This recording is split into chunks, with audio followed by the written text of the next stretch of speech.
Welcome to the course, Disaster Recovery and Build Back Better. Today we are going to talk about designing culturally responsive built environments in disaster context.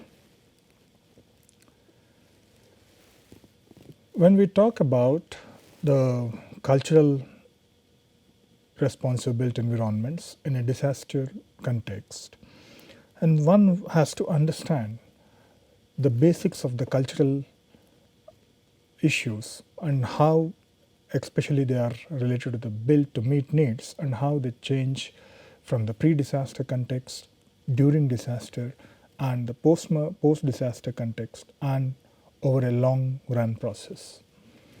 So this is where I would like to introduce you to the contribution of Paul Oliver's work on built to meet needs, on especially the part 4 on cultures, disasters and dwellings. And he brings a number of cases along with it and how culture has been overlooked in the recovery process, and as a result what kind of spaces are produced, and as a response situation what kind of meanings have developed. And this is where how development and culture are not related to each other in the process. We have also seen a similar examples in the tsunami recovery process in Tamil Nadu, the case of Tamil Nadu. So today we will be covering about places in Turkey, in the Mediterranean countries, and also the recent Hudhud cyclone, which my present work is also going on. So the picture which you are seeing here is in the Cappadocia and also the central Anatolian region of Turkey. There is a very different landscapes of these pinnacles, the Tufa rock pinnacles, which are spread over in the Anatolian region. And these are basically formed from the ancient deposits of the lava dust. And because of the air exposure to the air, this soft rock hardens so that the interiors can have the firm walls and the stone can be carved with some voids, and which actually becomes a kind of living spaces. So in fact, if you ever look into the Turkey, it actually falls the fault line, the world which the global fault line which actually passes through the Turkey, and Turkey is prone to the earthquakes. And these Tufa pinnacles, being a very soft rock nature, they often collapse, destroying many dwellings and also causing a serious loss of life. So what you can see here is, like, you can see the frequent damages which is occurring to these pinnacles. And in fact, one is also very much concerned about how to protect these natural forms. In fact, there are some of the case studies in Cavusin village in the old Greek town, which is about in Gormet, it's just 4 kilometers from the Goremet Avnas road. So here it's a kind of big mountain which is embedded with a lot of dwellings, which is intricate dwellings which are embedded like a mountain. What you can see is all the dwellings, series of dwellings which are very organic nature of it. And you can see that destructions have happened because of the frequent earthquakes and also the erosion due to the exposure to the air, and also the rocks, the soft rock keeps falling down, and a lot of destruction over there.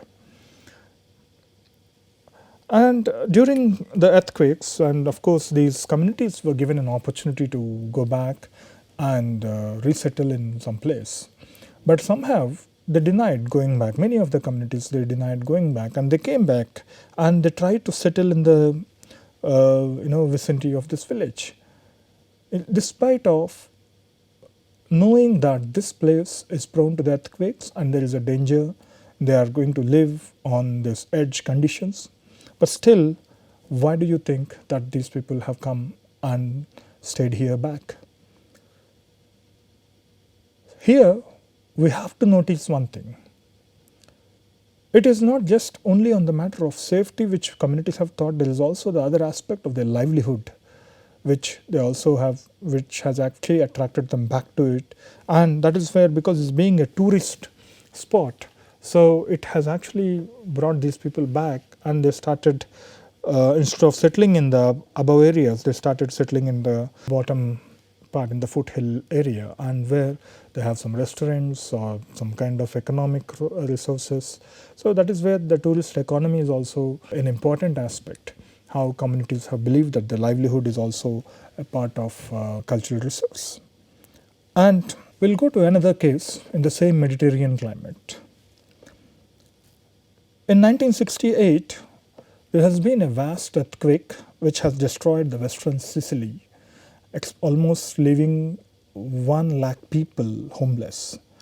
There is a small city called Ghibellina, and this is one of the most affected places in the Belize Valley, which was completely razed to the ground, and its community of shepherds and farm laborers relocated to the temporary tent camps.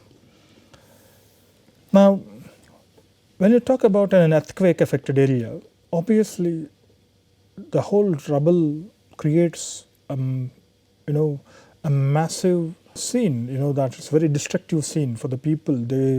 Some have, under the immediate impact of a disaster, they tend to look for first safeguarding themselves and try to look for an immediate shelter. So that is where they moved to the temporary tent camps. But then, at that time, the mayor of that particular Ghibellina, Mayor Cora, he thought about how disasters could be taken as an opportunity rather than a curse, because disasters are the agents of change. So why not take this as a golden opportunity, and how we can build a society with these modernistic philosophies and ideologies. So what he did was he promoted an idea of the cultural renaissance through the urban reconstruction of Ghibellina. And his vision, that is where we talk about a conceived space of the visionaries, of the politicians, of the architects, of the intellect, how they want to perceive this space, the urban space, and how it has to showcase the visions of modernity. Also a symbol of emancipation for a region considered by the rest of, so it wants to be a model for the rest of the country. It's a showcase model that it can show that this is how the modernism, it's a modernist understanding of the place, and how it can become a role model for the other cities within the region. And because when something has been affected, and when someone is really working out on bringing a lot of thoughts and visions into the placemaking process, it becomes a laboratory, a big laboratory attracting various artists, various architects, and various intellectuals coming from all over Italy to contribute to make a laboratory of ideas on new forms of building. So how an art and architecture can come together, how we can actually revitalize the whole community, and how they can actually come up with this kind of aftermath of a disaster, and how they can actually bring back to the normal, and that too in a more of a modernistic understanding. So what they did was, they brought a lot of artists, they developed a lot of plazas and the piazzas. Here you can see that the Piazza del Comune, the community plaza with Torre Civica, is a kind of civic plaza. And here you can see the new cathedral by Ludovico Curani, and various artists have come to install their own ideas in the form of plazas, in the form of squares, in the form of monuments, in the form of buildings, in the form of housing, also some smaller level of artwork. And in terms of the new dwellings, they actually aimed for about 50,000 people. But today, unfortunately, only for the 5,000 people live there. And much of the housing, if you can see that they have these front gardens, and they have these detached housing, and the whole street, there's a vast street layouts that separates from the neighborhood. They're all like a row house aspect, but that communal interaction gets missing in this process, because the Mediterranean countries, they have these veranda concepts, and the evenings they sit outside, they chit chat with each other. But now with the scale of the street and the footpath and the parking and the front garden, and so the whole scale have taken away the social interaction. In fact, instead of socializing, it has fostered the isolation and segregation of users. That is how this project have ended up with. In here, what you can see in this slide is the plazas. Do you see any people? Here the demographic understanding has been hyped a lot, from 5,000, and they've aimed for 50,000, and the infrastructure is planned accordingly. Today what you see is an empty plazas and empty cathedrals, so all together an empty one. And few locals have understood the connection between the artwork and the reconstruction of the city, how art can actually bring encouragements with the people, how they can engage them in the participatory ways, and how they can realize this innovative way of connecting with the art. And many workshops have been conducted by the artists coming from different parts of Italy and with the local citizens. And in fact, rather than fostering active engagement for co-creation of the artistic landscape and the city, the institutions wash their hands and their responsibilities, leaving the artists to fill the gap. So in that process, what happened was, because there is a lot of participatory activities working on, and they could see that yes, there is a scope of engaging the public, and gradually the funding, either the funding institutions or the organizing institutions, they try to wash away their hands that yes, why don't you guys carry on with your artwork, and try to fill the gap. And also there's been a infrastructure, many of the infrastructure has remained unfinished because there has been mismanagement and also some political corruptions. And what they have envisioned about the city and what they have got is a complete vast scale of a city which is utterly silence. Also, what you can see is the Cretto, which is designed by Alberto Burri. This is about a 12-hectare land. This is actually the old village where the whole village has got destroyed. Now what they did was, they covered with almost a 1 meter height of the concrete blocks, and these alleyways are actually the existing street network of that village, so that they want to bring that memory of the skeleton of that village as it is in a kind of block model. But one can imagine of the scale of this artwork. It is, we call it as it's a kind of concrete jungle. 12 hectares of land has been concretized as a part of, in the name of the art, and it has been as a memory. So they try to preserve this street network for people to walk and navigate through the sculpture, so they can orient themselves, they can reflect the memories, where they belong to, where they used to live. That whole memories could be an attachment. But the whole thing, what you actually observe is, the whole thing is now a silence place.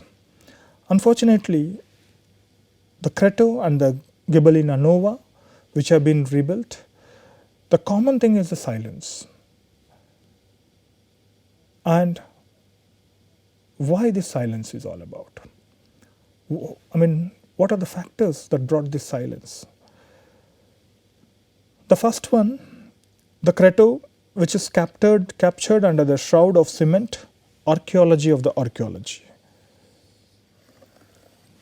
as a reminder of the past. So they're trying to reflect as a memory, which is a completely shredded with the cement blocks. And the second is the symmetry of houses, squares, monuments, and unfinished infrastructure. So the second one is actually it is the houses which are made for the people, but still not many people are living here, and not much of social aspect is there in Ghibellina. And there is also about the livelihood, how they can actually get their livelihood aspects of it. There are many other factors which is related to it.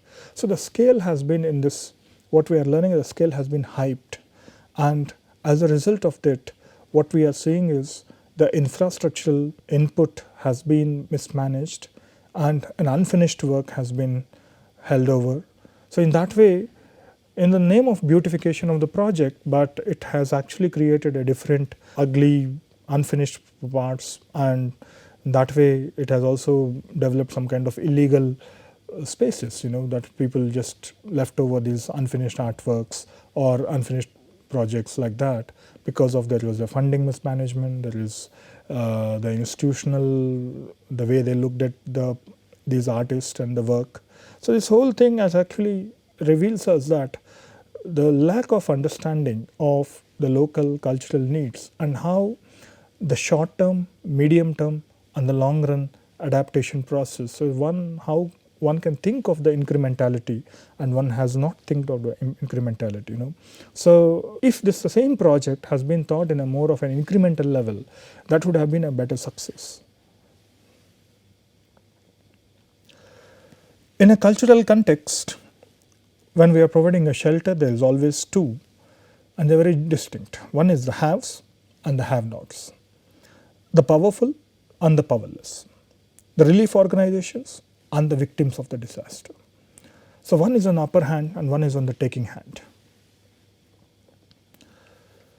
So the moment when these NGOs, when these agencies come into the picture, many at times what they do is they perceive the local knowledge, they perceive that this system, this particular social system has failed to receive the expected conditions of life from the system. So that is where the larger collective stress situations took place, that how the system has failed. But then many of the relief operations, when they come into the rescue or the rehabilitation projects, they try to reject and in favor of the systems familiar to and excised by the relief culture. So they either they either rely more on what they have already executed, and also the relief culture, though they try to undermine the local systems, they try to undermine the local traditions.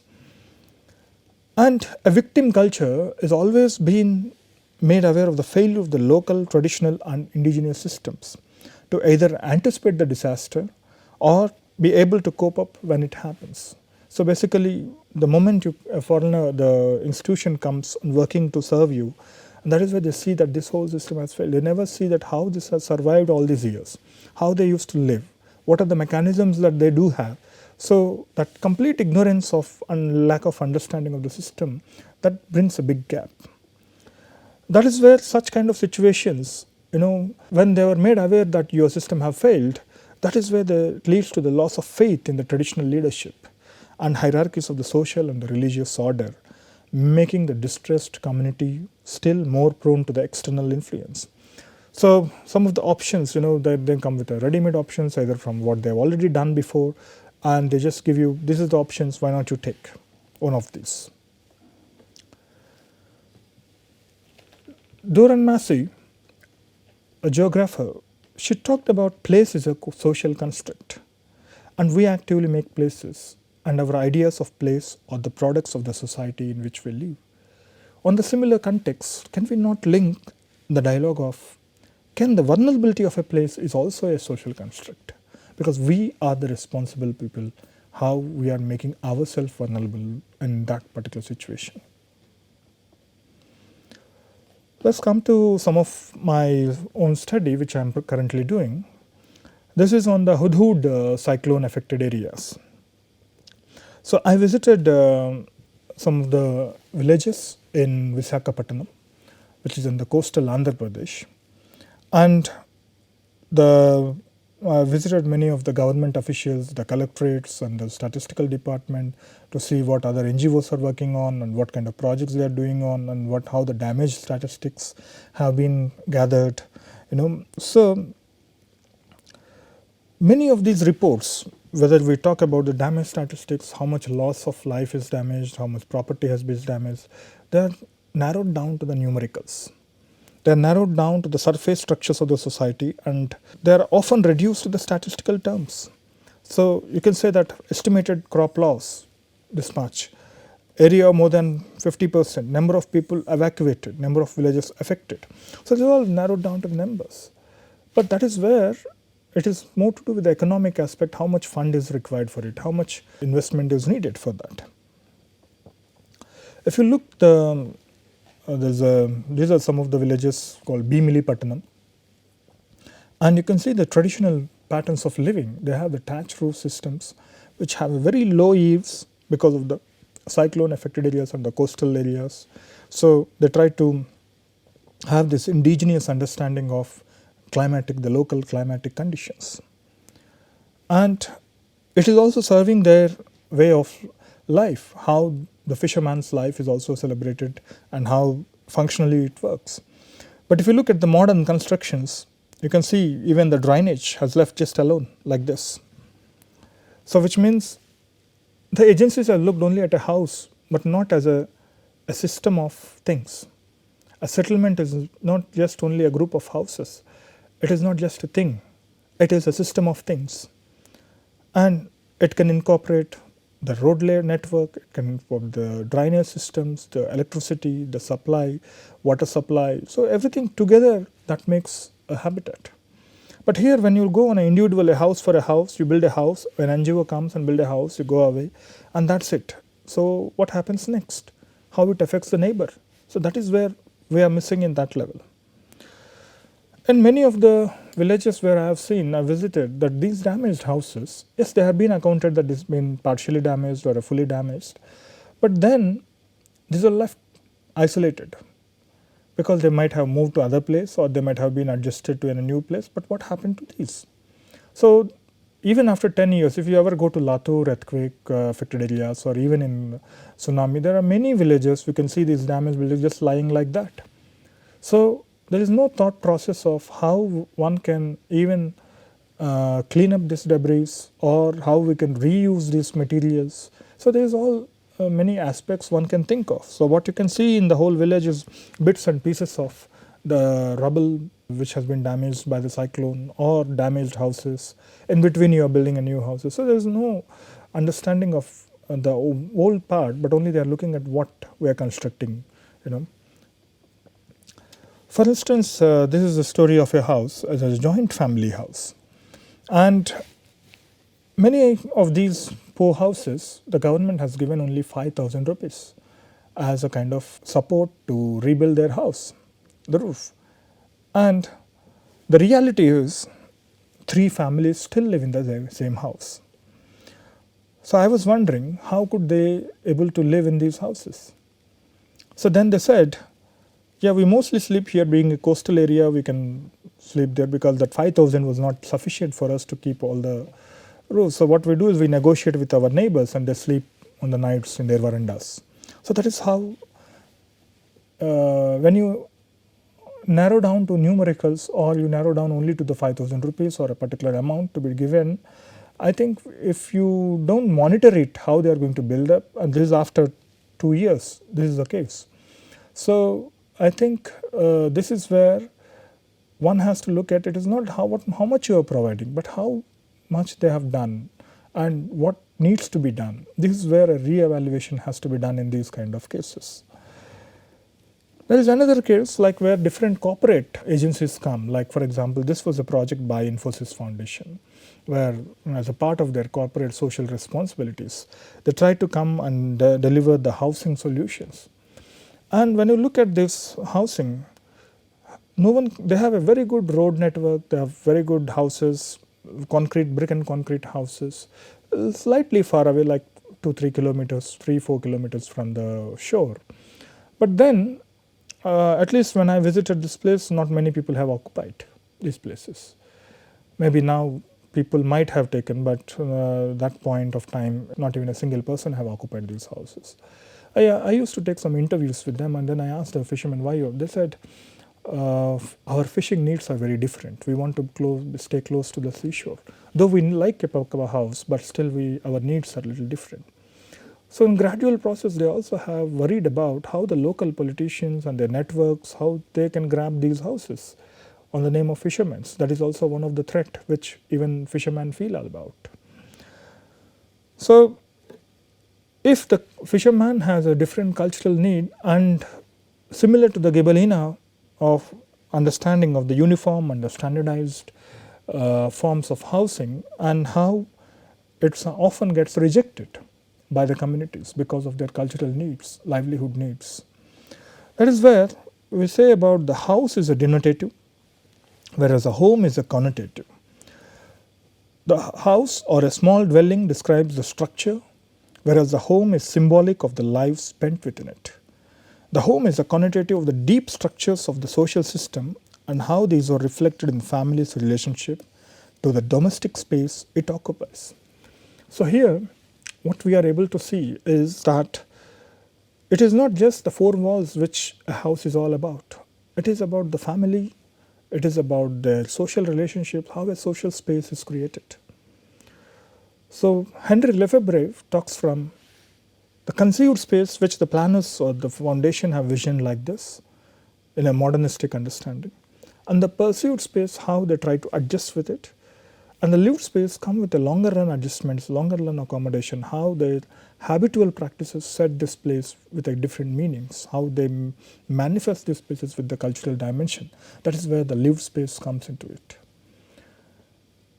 And I think I'll summarize on how in the first version of Build Back Better by Michael Lyons and Theo Schilderman and Camalino Bono's work, how they even brought some of the compiled work of various scholars from different regions, India, Pakistan, Indonesia, Bangladesh, Peru, Colombia, Turkey, and all other places.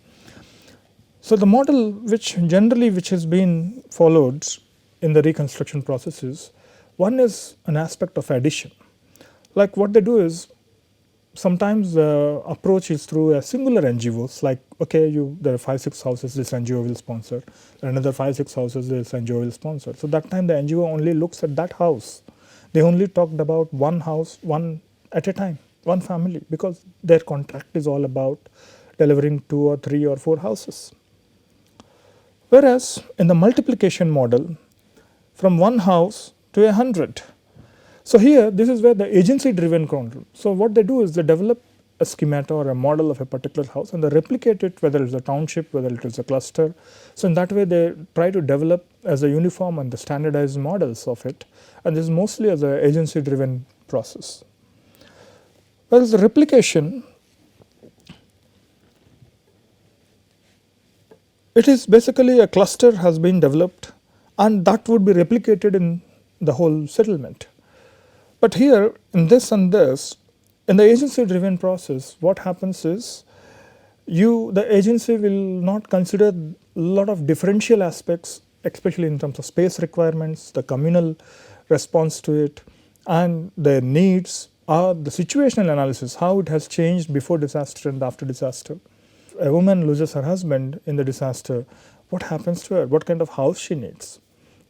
So this kind of understanding is not really goes within this process because it only takes for the model and how it is repeated of 100 houses. Whereas here, this involves a longer run engagement to understand each neighborhood, a group of families. It will take time. But the problem with this is the media pressure will be there, the political pressure will be there, the institutional pressure will be there. So there are a lot of constraints which will add on to this aspect. In the second model of the contractor driven, what they do is they try to develop a kit of parts approach. For instance, they develop a template of walling material, the foundation and the roofing material or whatever. So they try to give a template of, and then people were asked to choose within that. So in that way, the kit is provided and there's a little flexibility is adopted in the standardized design process. Whereas in the second process of replication, where Benny Kuriakos have worked on 2,000 designs for 2,000 houses. So that is where a deeper engagement is required with the community and they have to actually interact with the community. And finally they developed over 7 to 8 alternatives. And again, and one-to-one interaction with the architects has been allowed. And that is where even the further final modifications have been done. This requires a very thorough bottom-up process of it. I hope you understand the cultural issues and what are the ways of designing and how it has been overlooked, and as a response, what are the consequences of it, and what are the various models of designing the housing. Thank you very much.